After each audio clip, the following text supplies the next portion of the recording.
Alright guys, magandang umaga. Andito po tayo ngayon, no? Dito po tayo sa ating urban farming. Oh, ano po? Ang aga-aga yung mga ano Ang aga-aga yung mga marites ha? Okay, nagmamarites mo dyan. Oh, long live naman dyan, sa long live. So, okay. At tayo sa uniform. Kailangan susutin natin yung uniform matindi. Yung uniform na to, urban farming, kailangan nakatimbre sa buong buong kapulisan, buong kaanuhan na tayo ay tumutulong at voluntaryo sa gobyerno na kusang loob at tao sa puso. Yun po, oh, yun. Long live yan, oh. So ito po yung garden natin, oh. Ikutin natin yung garden natin. Ayan, haba po yan, oh. So ang sa atin lang, bakit ito ay naging project ng ACRO?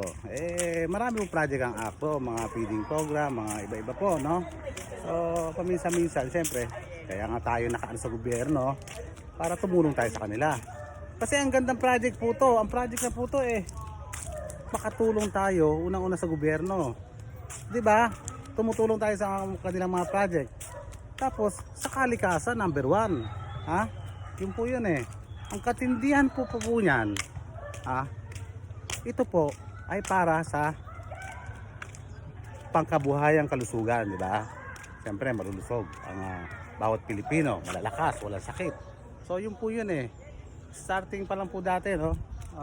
Kaya pasalamat tayo kay Mayor Joy at sa mga naging kasapi nito, nakaano to na ang project na to, no? So maganda po ang sa atin kasi totoo po yung sinasabi nila na yung pandemya na yan, no?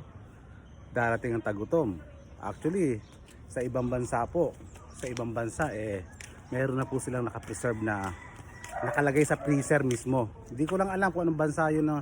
Basta naikwento sa akin isang foreigner pumunta rito, no? Naka-preserve na po yung kanilang seeds sa freezer.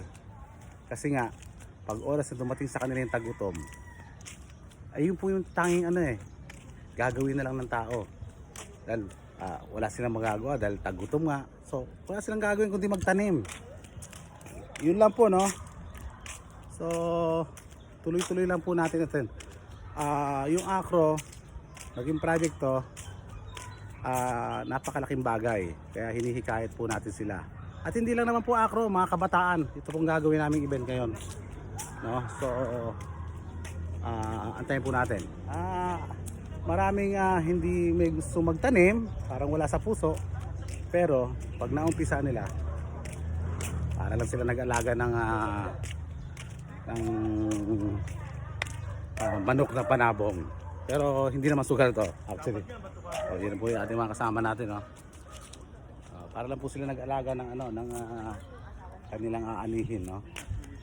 So yun lang po. Long live po sa kapatiran.